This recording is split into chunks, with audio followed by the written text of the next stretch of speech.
All right, I'm actually going to combine two, jumping right into it today. Don't forget to like, subscribe, check out tonight, possibly playing Respawn. Check the channel during the live stream, 5 p.m. Eastern Standard Time, US versus the EU. Let's get it. Don't forget to like, subscribe. Today, I want to cover, normally I do these one by one, but I'm just going to rip through the Powerhouse build, and I'm going to give you the exact reason why I'm going to cover that one quickly. And then I'm going to spend most of this time actually on the Greenskeeper build, simply because that one actually kind of surprised me, and I really want to dive into that one a little bit more. So let's dive on in. Like I said, don't forget to like and subscribe. So, Powerhouse build.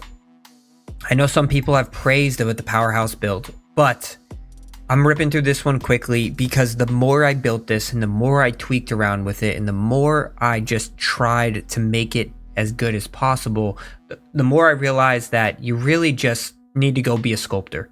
If you want a power build, go be a sculptor.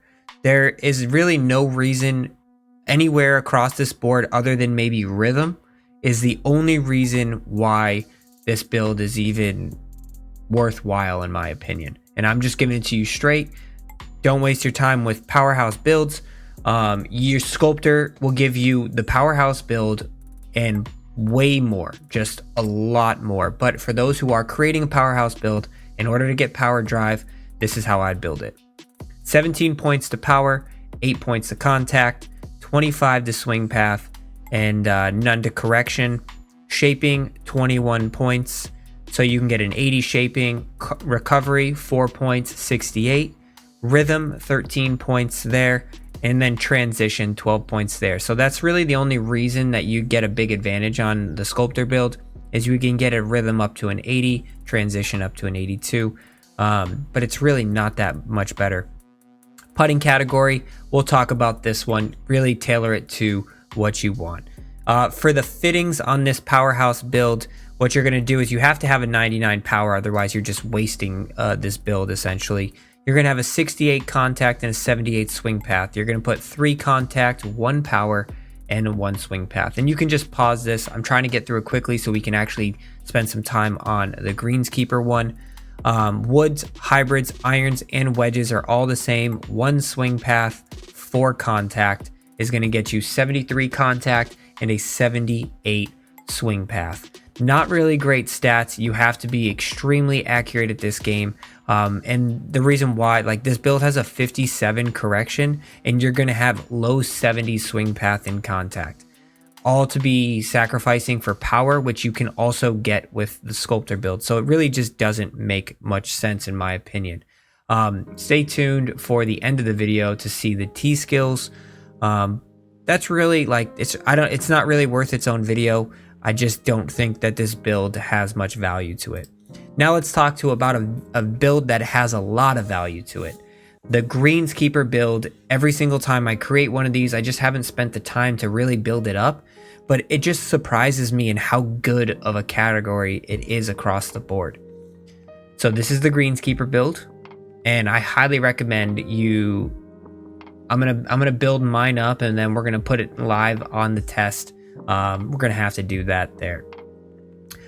10 points to power, 58. It's not gonna be great. You're gonna have to, we're gonna have to circumvent that eventually, somehow, some way down the road. But we will figure that out. Contact, 72. Add 15 points there. So 10 and 15. Swing path, all 25 goes to, swing path, which is an 80. You're going to have a 59 correction, pretty similar to what the Magician's at.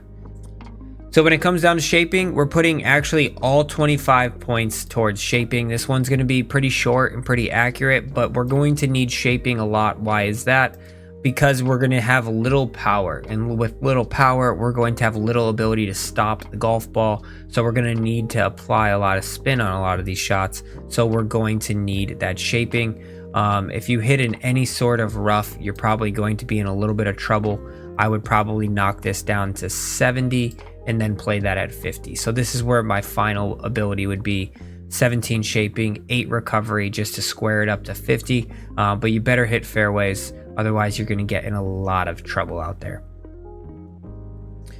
When it comes down to rhythm, we want max on transition. 69 transition is going to get you to a decent spot. You're going to have to struggle, a little bit with a low rhythm, but you'll be able to figure that out. When it comes to putting stats, now this is where this build really shines. And you'll see once we apply some fitting exactly why I like this is a lot of these times it comes down to a putting contest, being able to hit the right line, hit the right speed. So we're going to do 8 to the weight, 17 to the contact, 17 to the rhythm, and 8 to the path. So when we go up to the fittings here, and we'll start with the putter because this is a greenskeeper, this build's all about putting. We're going to put 3 on path and 1 on weight. Where this is going to be, it's going to be a 90 weight and a 90 path. So your whole putting stats are going to be 90 path, 90 weight, and then you're going to have 84 contact and 87 rhythm. Like, that's unbelievable that you can have all 4 of them 80s and 84 and up. Like, that is going to be a difference maker on those greens to being able to make a lot more putts. Now, when it comes to driver, you have to make up distance somehow. So all going to power is going to get you up to an 85 power. That's pretty good. That's not too bad. That's not too terrible. You're probably going to be about 10 yards behind everybody else. You're going to be hitting a lot of long irons into these shots, but you should be in a pretty good spot.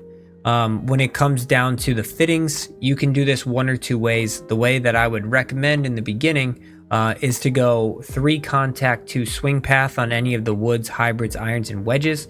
That's going to get you to a 93 swing path and a 90 contact. Now, where you could gain a little bit of distance here is you could replace one of these contacts with a power, and this will get you up to a 65. You can go that route as well, but then you have an 85 contact, and I just think anything below a 90 in the contact in the swing path category is a threshold that you really don't want to dip into. It makes a massive difference being at a 90 compared to an 85. So that's why I have it this way. But this build is sneaky good because the putting stats are unbelievable. It just lacks a little bit of distance, but if you can get around and find ways to, hit fairways, hit greens, you can make up a lot of strokes on the putting green because that's very important around. Now, when it comes down to the actual tee skills, same as the other builds, we are going to have to hit a lot of power drives probably. So we're going to fully max out driver, fully max out choke tee shot, save some rhythm with all of these so that way you can get other stuff, but you're going to need power drive. And then we're going to fully max out approach shot, use our choked, save the rhythm there, fully max out pitch, go down the runner, and then get our pick shot here as well. In the recovery aspect, we are going to use the flop shot, skip down super flop, recovery with a little ass spot here. Now, this recovery shot is probably going to be very important for you as well to use. If you do get yourself in a bad spot, being able to use the recovery shot is going to be imperative. So when you have the bunker skills, you got the splash shot here, and then you're going to get... For the green skills, we want to take advantage of the greens as much as possible. You're going to fully max out chip and putt, skip through the bump and run, and skip through the Texas wedge, and then you're going to max out your green reader ability. That's going to shrink all the boxes in half from 1 yard to half a yard. And that is the Greenskeeper build. Don't sleep on this one. Check it out. I know you're probably going to be like, it lacks distance, it lacks power, but it is so good around everything, around the greens, and that's where it really comes down to it. A lot of people can get on the greens in 2, but not a lot of people make the putts down the stretch. So highly recommend checking that out. All right, that's it. Don't forget to like and subscribe. We'll see you guys tonight live stream. Peace.